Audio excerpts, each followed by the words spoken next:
7 মৌসুমের সম্পর্ক, শত শত গোলের স্মৃতি এবং অসংখ্য সাফল্য সব মিলিয়ে পিএসজির সঙ্গে এক দীর্ঘ অধ্যায়ের নাম কিলিয়ান এমবাপ্পে। কিন্তু রিয়াল মাদ্রিদে পা রাখার পরও পুরনো সেই অধ্যায় যেন কিছুতেই শেষ হচ্ছে না।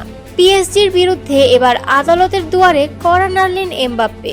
এমবাপ্পের দাবি, ক্লাবটি এখনও তাকে বেতন ও বোনাস মিলিয়ে প্রাপ্য 55 মিলিয়ন ইউরো পরিশোধ করেনি, আর তাই তিনি আইনি লড়াইয়ে নামতে বাধ্য হয়েছেন। প্যারিসের আদালত ইতোমধ্যে নির্দেশ দিয়েছে এই অর্থ আপাতত সুরক্ষিতভাবে সংরক্ষণে রাখা হবে যতদিন না মামলার রায় ঘোষণা হয়।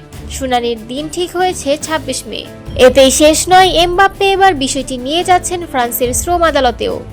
কারণ এটা শুধু তার একার লড়াই নয়, এটা ফরাসি ফুটবলারদের ইউনিয়ন ইউএনএফপির করা একটি বড় মামলার অংশ।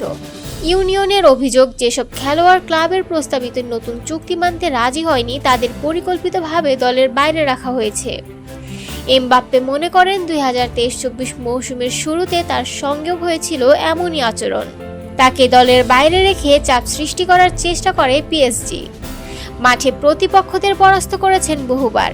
এবার আদালতের ময়দানে নামলেন এমবাপ্পে। পুরনো ক্লাবের সঙ্গে এই নতুন লড়াই কোথায় গিয়ে থামবে তা সময়ই বলবে।